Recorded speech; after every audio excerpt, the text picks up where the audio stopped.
Now, so how do we form the compound? The important thing here is that all stable materials are electrically neutral. Ionic compounds, as the name implies, are formed by combining ions, substances that are in the ionic state. For them to be electrically neutral, the total positive charge contributed by the cations has to equal the total negative charge contributed by the anions. And that's the basic principle we're dealing with. Ionic compounds are formed through the attraction of cations and anions. There are no shared electrons among the ions in an ionic compound.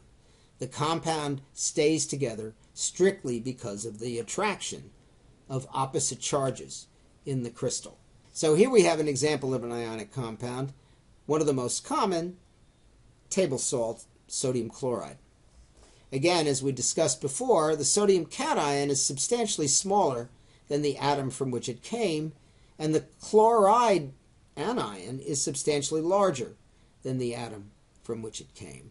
So chloride is a lot bigger in the crystal than sodium is, but notice how they're packed. Chlorides are as close to the sodiums as possible, while being as far away from other chlorides as possible.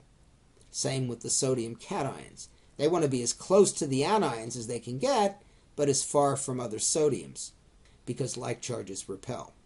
So the crystal sets up quite regularly. Under a microscope, you can see that sodium chloride crystals are indeed cubes. Now, this is a particularly stable, strong arrangement. All ionic compounds we're going to come in contact with in this course are solids at room temperature, and most melt at very high temperatures.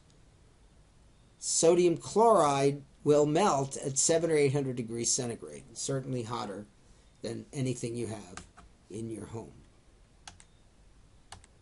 Okay, let's see how we would form the ionic compounds from the ions listed here, keeping in mind that ionic compounds have to be electrically neutral, so that the total positive charge has to equal the total negative charge. We start with calcium 2 plus and oxygen 2 minus, which is, you'll recall, oxide. So the name of this is calcium oxide.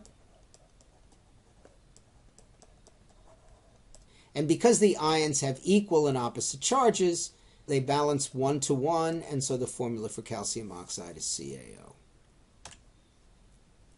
In our second example, we take a group 1 or alkali metal cation, potassium, and pair it up with the polyatomic sulfate. Again, this is one of the important ones that you need to memorize. The name is potassium sulfate. Again, the name of the cation is just the name of the atom itself, and this is the polyatomic anion sulfate. But in this case, in order to balance the -2 charge, because each potassium carries a +1 charge, we're going to need 2 of them, and so the formula is K2SO4. In our third example, we're going to pick a cation, which is a transition metal, and pair it up with phosphate.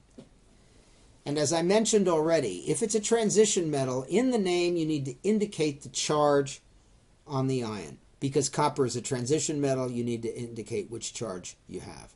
So this is copper 2, phosphate.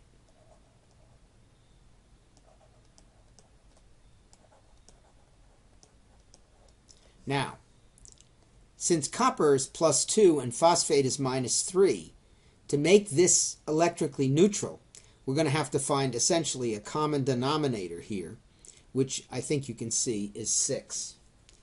So to get a total of 6 positive charges, we're going to need 3 coppers, Cu3. And to get a total of 6 negative charges, we're going to need 2 phosphates. So that's going to be PO4, 2. Notice I had to put the phosphates in parentheses to indicate the entire polyatomic is taken twice. Copper 2, phosphate. Finally, we'll look at this. The polyatomic cation here is one of the 2 very important ones. That's ammonium.